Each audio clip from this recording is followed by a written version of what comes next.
I was 3 months into my posting at the Callenreth Institute of Applied Xenobiology before I understood the joke of my own paperwork. My transfer chit read, Environmental Systems Auditor, Substrate Warren, which sounded important until I found out it meant I sat in a concrete room built into the wall of an old excavation shaft and watched numbers scroll on a screen that hadn't changed in 6 years. The numbers belonged to Specimen 9 Alpha, an old digger the Institute had pulled dormant from a collapsed lava tube 2 decades before I arrived and never woken up. 40 meters of it lived behind 3 meters of reinforced rock at the bottom of Tunnel 9, and as far as the continuity ledger was concerned, it was furniture. Biosigns minimal. Status, dormant, stable, no action required. The only anomaly on file was a standing flag called acoustic equipment drift, logged the week the specimen went into storage and never cleared since, because nobody had bothered to fix whatever sensor was supposedly malfunctioning.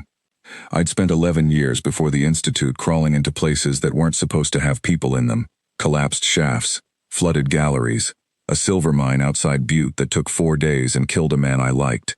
You learn to listen to rock the way other people listen to a voice on the phone, for the tell, the half second before the changes, the thing under the thing. So on my second week monitoring the drift, alone in a concrete room nobody else wanted, I noticed it wasn't drift at all. It had a shape, long inhale, longer exhale, a pause exactly as long every time.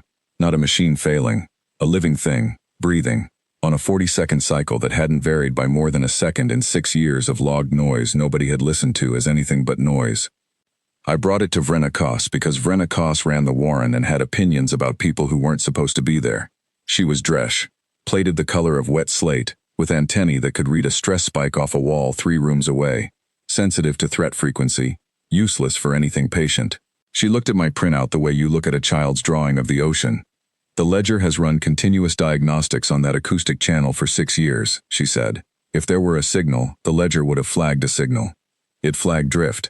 Drift is what the ledger calls a signal it doesn't have a category for. The specimen is dormant. She said it like a door closing. Biosigns are within archival parameters. You are an auditor, Cadet Reyes, not a xenobiologist, and certainly not a handler. I filed my own note anyway, off the books, because that's what a mind tells you to do when it starts talking in a new way. You write it down even if nobody with authority wants to hear it, because someday somebody underground is going to need to know what you knew and when. For 3 weeks the cycle held steady, and I kept listening on my own time, headset on, boots on the concrete, the sound running under my sternum like something I used to know the name of. I built a habit out of it without deciding to. Shift start, headset on, 5 minutes just breathing along with the readout before I touched a single control.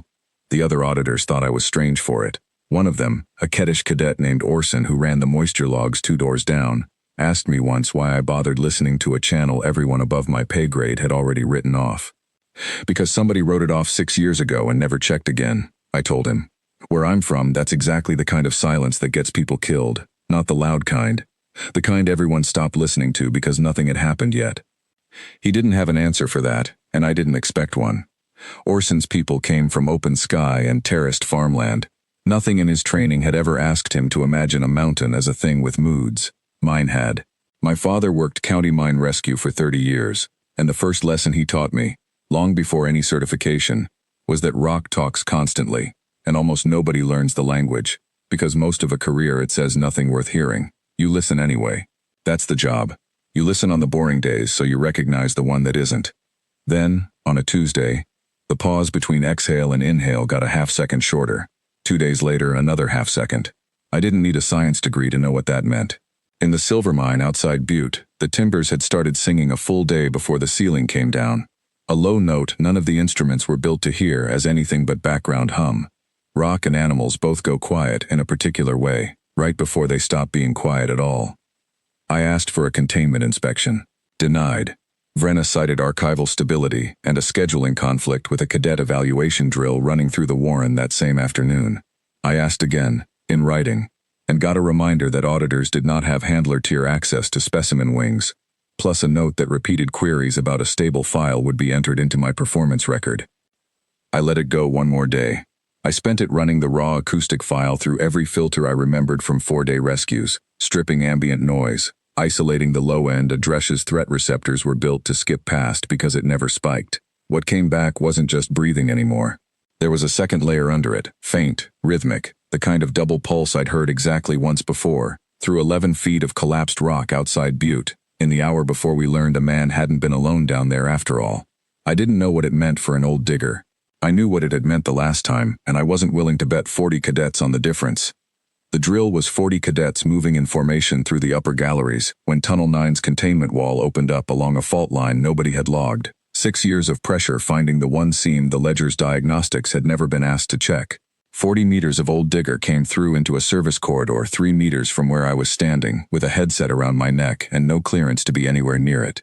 It wasn't attacking. That was the first thing I understood, and the last thing anyone else had time to notice.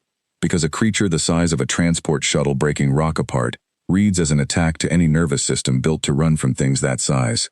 Cadets scattered. Someone screamed a containment code into a comm unit with no protocol for a specimen the file called dormant. Vrenna's antennae were flat against her skull, every threat receptor lit and useless, because the digger wasn't screaming. It was disoriented, blind after 20 years in the dark, moving toward the one sound that matched the rhythm it had kept alone for 6 years without an answer. Mine. I'd been tapping that 40-second cycle against the wall of my own quarters for 3 weeks without noticing I'd started doing it. Inhale, pause, exhale, pause. When I heard it start coming back at me through solid rock, low enough to feel in my teeth, I didn't run. I walked toward the thing 40 cadets were running from, dropped to one knee on the broken floor, and matched its breathing with my palm flat against the stone, the way you match your breath to a trapped man's so his own body remembers how to slow down. It stopped. Not tame, nothing that size becomes tame in 90 seconds. But it stopped moving toward the noise and the light and the screaming. And it turned its head, blind eye sockets scarred over from 2 decades in the dark, toward the one point of steady rhythm in a corridor full of chaos. I kept tapping. I talked to it the way I used to talk to men pinned under 200 tons of rock, low and even, saying nothing that mattered, letting the sound of a calm voice do the work the words never could. 40 seconds. 80. 120.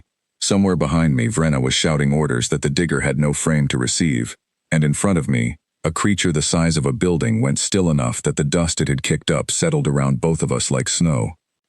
It took the handling team 6 minutes to route sedation into the corridor, and by then the digger was already down on its foreclaws, head turned toward me, breathing the cycle I'd been answering for 2 minutes that felt considerably longer. Nobody had a protocol for that either. There is no field in the continuity ledger for a specimen selectively oriented toward one cadet, because the ledger was never built to imagine a dormant thing might have been listening the whole time, waiting for someone patient enough to answer back. Vrenna found me afterward in the auditor's room, staring at 6 years of drift data that would need to be reclassified from the ground up. She didn't apologize. Dresh don't, not in words. She set a data slate on the desk beside my hand, full handler tier access, my name on the authorization line, and stood there a moment with her antennae finally at rest. "The ledger will need a new category," she said. "There isn't one for what you did. There wasn't one for what it was doing either," I said. "That's usually how it goes, underground. Nothing waits for the paperwork to catch up." She left without another word. I sat down, put the headset back on, and went back to the log, because 6 years of drift don't reclassify themselves in an afternoon, and somewhere below the floor something enormous had finally gone quiet, in a way that meant it had been heard.